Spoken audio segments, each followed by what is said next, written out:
নমস্কাৰ বন্ধু বান্ধৱীসকল, আপোনালোকক ইজি লাৰ্ণ চেনেলটিলৈ স্বাগতম জনাইছোঁ।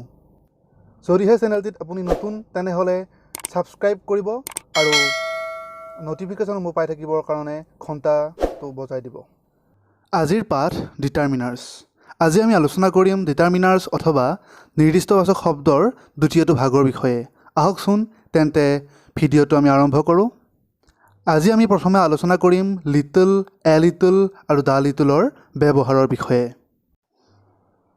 প্ৰথমে আমি জানো আহক লিটল, এ লিটল আৰু দ্য লিটলে আনকাউণ্টেবল ছিংগুলাৰ নাউনৰ আগত ব্যৱহাৰ হয়, অৰ্থাৎ ইহঁতে পৰিমাণৰহে আভাস দিয়ে। আমি যদি প্ৰত্যেককে বেলেগ বেলেগকৈ আলোচনা কৰোঁ, লিটল প্ৰায় নোহোৱা বা নথকা পৰিমাণ বুজাবলৈ লিটল ব্যৱহাৰ কৰা হয়। উদাহৰণলৈ চালে আমি দেখিম there is little water in the glass. গিলাচটোত পানী নাই বুলিবই পাৰি, অৰ্থাৎ ইয়াত কোৱা হৈছে যে লিটলে একদম কম সংখ্যক অৰ্থাৎ একদম নোহোৱাটো বুজাব। এইবাৰ আমি আহোঁ এ লিটললৈ। এ লিটল অলপ পৰিমাণ অৰ্থত ব্যৱহাৰ কৰা হয়, অৰ্থাৎ লিটলতকৈ অলপমান বেছি অৰ্থত এ লিটল ব্যৱহাৰ কৰা হয়।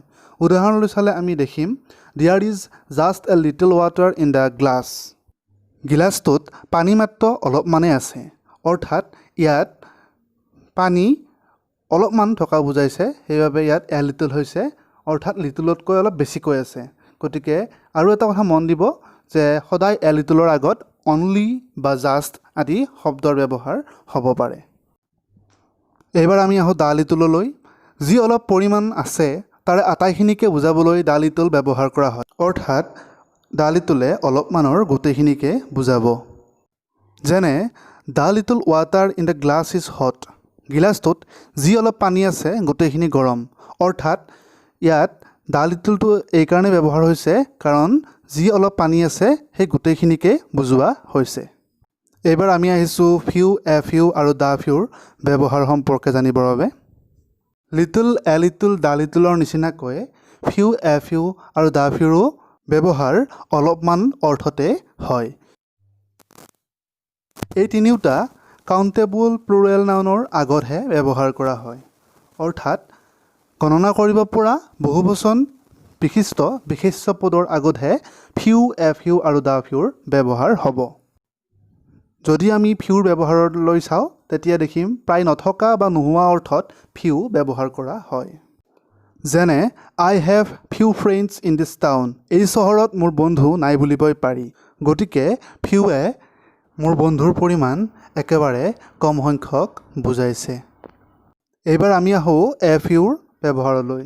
অলপ সংখ্যক অৰ্থত এ ফিউ ব্যৱহাৰ কৰা হয়। যেনে I have only a few friends in this town.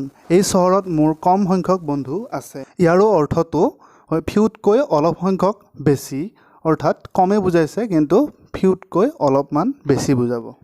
The ফিউৱে যি অলপ সংখ্যক আছে তাৰে আটাইকে বুজায়, অৰ্থাৎ কম সংখ্যকৰ গোটেইখিনিকে বুজালে দ্য ফিউ ব্যৱহাৰ হ'ব। যেনে the few friends I have R all good. মোৰ যিমানখিনি বন্ধু আছে সকলো ভাল, অৰ্থাৎ মোৰ যি অলপ বন্ধু আছে তাৰে গোটেইখিনিয়ে ভাল। এইবাৰ আমি আইডাৰ আৰু নাইডাৰৰ সম্পৰ্কে জানিম। দুটাৰ এটা বা দুটাৰ প্ৰত্যেকটোকে বুজাবলৈ আইডাৰ ব্যৱহাৰ কৰা হয়। উদাহৰণলৈ যদি চাওঁ আইডাৰ কুহি অৰ হাৰ ছিষ্টাৰ উইল কাম টুমৰো।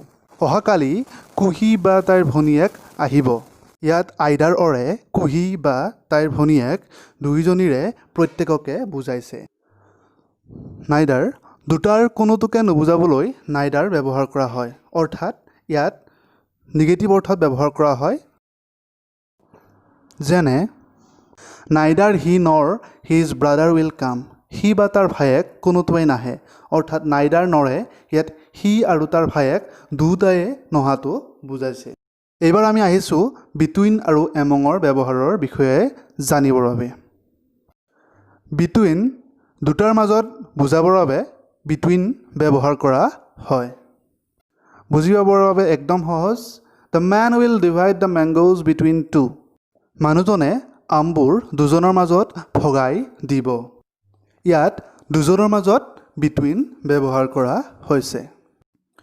আনহাতেদি এমঙে দুটাতকৈ বেছিৰ মাজত বুজাব।